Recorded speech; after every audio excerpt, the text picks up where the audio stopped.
Hi, and welcome back to the 13th episode of Royals SMP, my Minecraft server with a storyline and lore that you can actually join and get involved. Anyways, Royals SMP is about mystery, kingdoms, and royalty.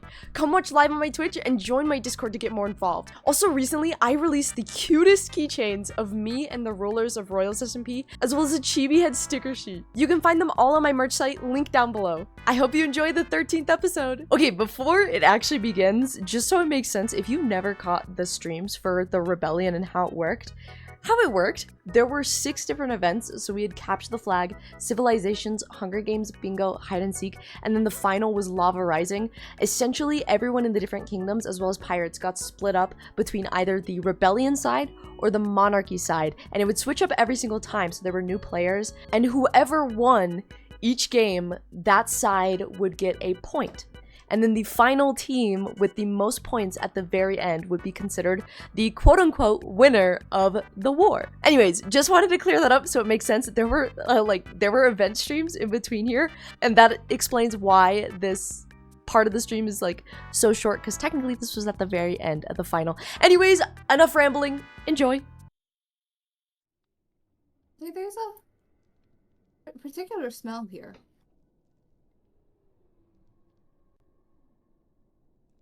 That? Gunpowder? Fuck. As a run. Oh. As a run. As a run!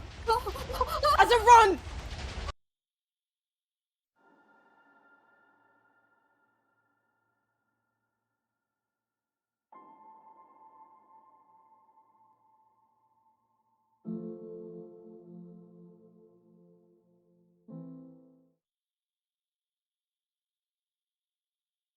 Asa, we have summoned you today over the mass violence and destruction you have brought upon the people of the kingdoms, specifically the Nether Kingdom. Violence is no laughing matter. Innocent villagers have lost their lives, their homes, because of your selfishness. Asa, could you please explain for us as to why you led this to take place? The history of the Nether Kingdom you all know, and that the mainland kingdoms believe, is false. It's all made up. What do you mean by that? It was written to hide its true history. You were all lied to. Violence was never my direct intention. I only wished to start a movement. For the years I've lived in the Nether Kingdom, we were mistreated and lied to for 500 years. The rebellion is meant to advocate for a better future for all the Nether Kingdom, for the people, and who knows, maybe for the future of all the kingdoms. The people of the Nether Kingdom have always been refused their opinions and have been shut down by Arctic's absolute monarchy over and over again. And Arctic reclaiming the title of Empress was its tipping point. This still doesn't explain everything. Honey, are you going to come out now? Bro felt my aura. Well, don't worry guys, the party has arrived. What is he doing here? He's our business partner. One could say that he was the second in command of my rebellion. You know how pirates are. He and the pirates have rented those on the monarchy side, receiving shipments of goods, weapons, and food from the other kingdoms, and those who sympathize with the monarchy. How can we even believe all of this? Because it's written right here, right in these books.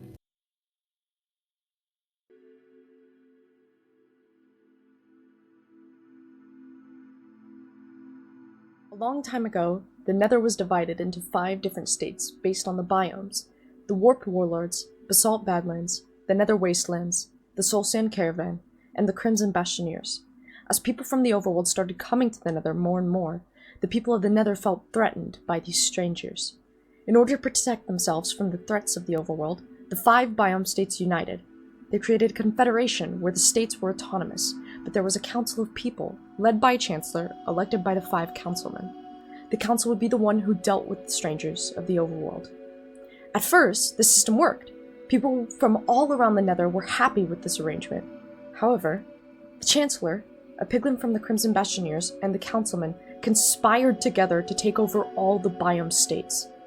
The Crimson Bastioneers took over all the biome states ruthlessly, erasing the customs and cultures of the people from all the biome states, as the people of the Nether were forced to follow the Crimson Bastioneer customs. Once the Crimson Bastioneers took over all the biomes, killing all those who opposed, the Nether Empire was formed. The new monarchy of the Nether Empire, Arctic's ancestors, purposefully destroyed all records of how the Nether Empire was formed and created a false history of where the Crimson Bastioneers were the heroes, not the cruel conquerors who betrayed and killed the people of the other biome states. The monarchy, since its beginning, killed anyone who ever found out the truth of the true history of the Nether Kingdom. Later on, the Nether Empire would rename itself to the Nether Kingdom, in hopes of better hiding the true beginning of the kingdom. For years, it would seem the truth would never be revealed, as each generation of the monarchy would learn of the true history and do all that they could to hide it. Until...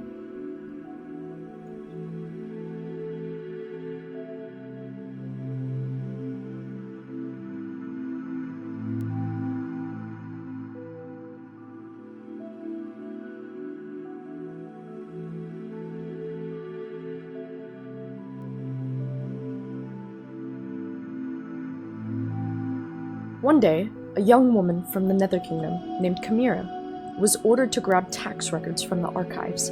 Cira was a young noblewoman who was appointed as the royal advisor for the current Nether ruler, Arctic's grandfather.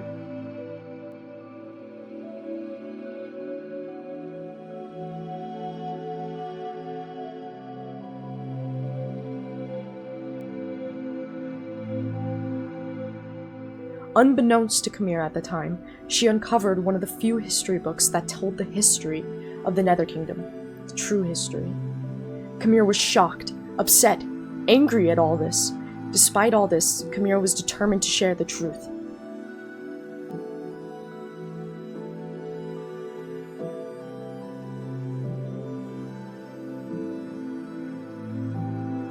However, a loyal knight of the monarchy spied on Cira as they were in the archives. The knight told the ruler what Cira discovered.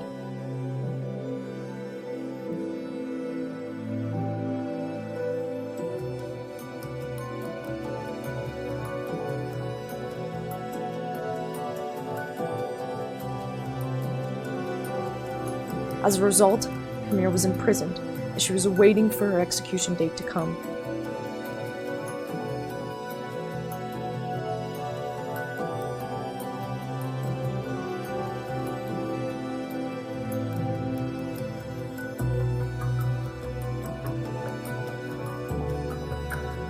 However, Cira's best friend, a knight named Bella, freed her in order to save Cira's life.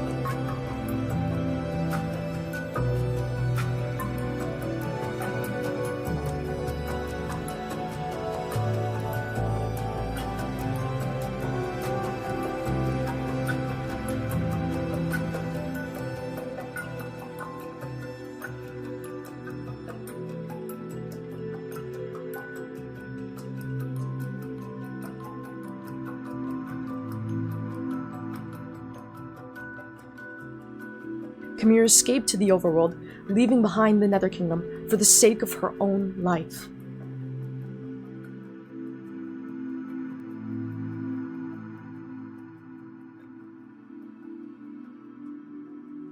Cira would live out the rest of her life, regretting never being able to tell the people of the Nether the true history of the Nether Kingdom.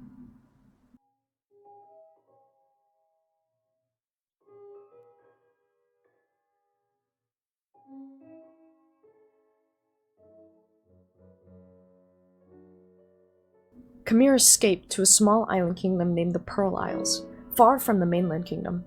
She got married and had a daughter named Leanne. Her daughter later got married to a knight, and they had a daughter of their own, Azza. Azza grew up in the Pearl Isles, an island kingdom that had a parliament and a monarchy. Although Azza's parents died due to a bad storm when she was young, her grandmothers raised her. Cira would tell Azza stories of the Nether Kingdom. As Azza grew up, she became an apprentice to the Pearl Isles head archivist, before taking over the head archivist position herself.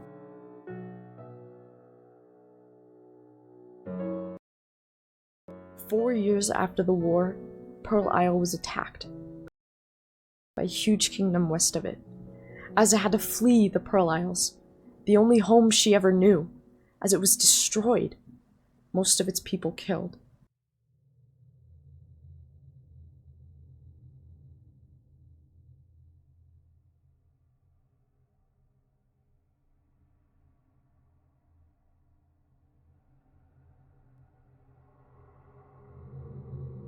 Asa went to the only other place she could have had ties to, the Nether Kingdom.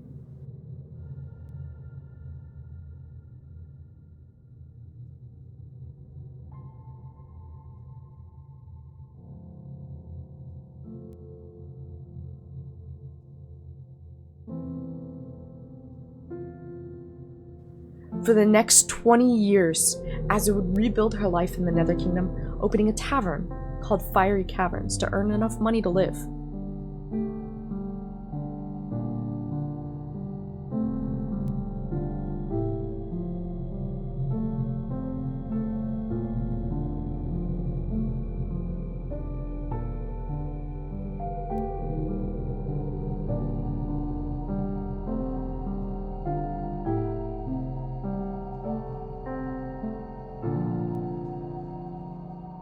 Eventually, she became the head archivist of the Nether Kingdom.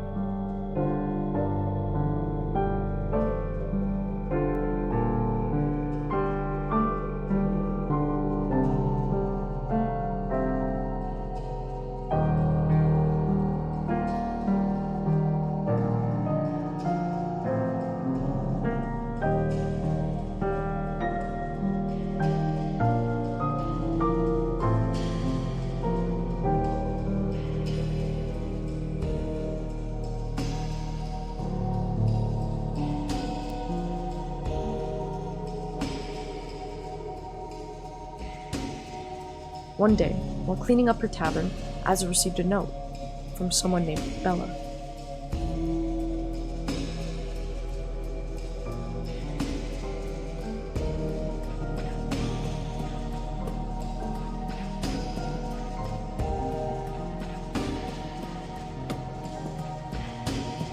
Asa headed toward the coordinates of the note that it stated.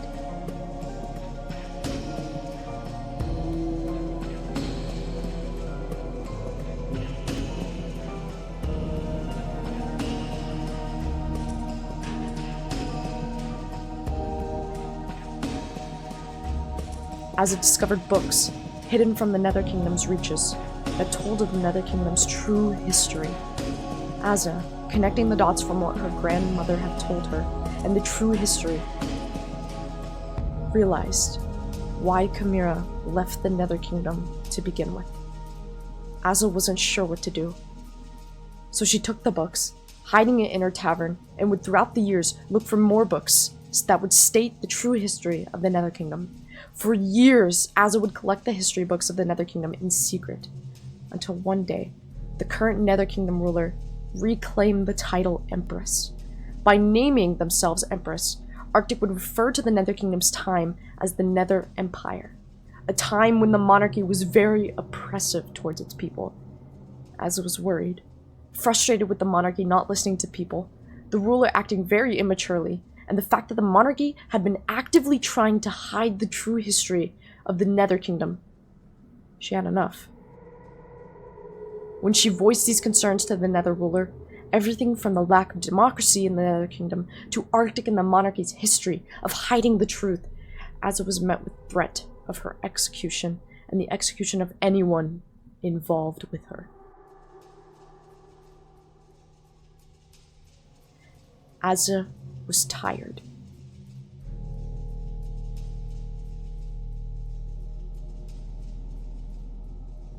She was ready for change.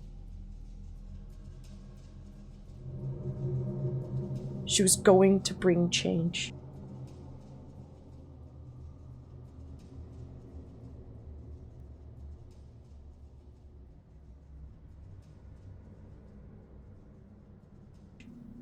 For the people.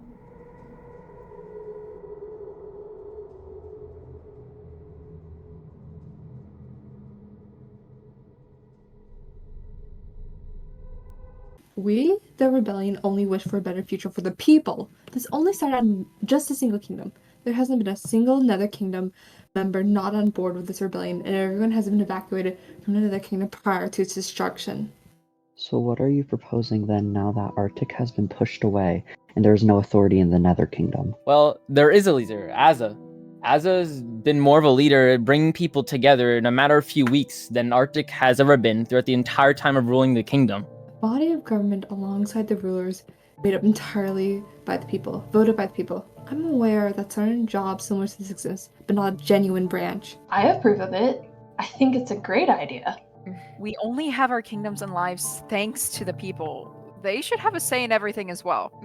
I don't agree with the way in which this has all been done, but I think there should be some form of punishment. But I do agree. I don't think we can put aside the fact that you almost blew up our detective either. Womp womp. What Tiny means is that this was the final piece to completing the rebellion and getting the attention of you all. The detective, however, was never truly in any harm's way. I made sure the explosion's distance wouldn't travel that far. Unfortunate. Ethan, please keep this serious. What? I'm just saying. Well, I guess that's settled then. The rebellion will fix the Nether Kingdom and Azza can take over as the new ruler, but this time in new light.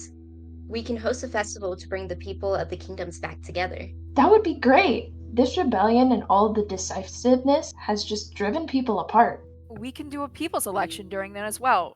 While we have everyone together, how does the 6th of July sound for everyone? Okay.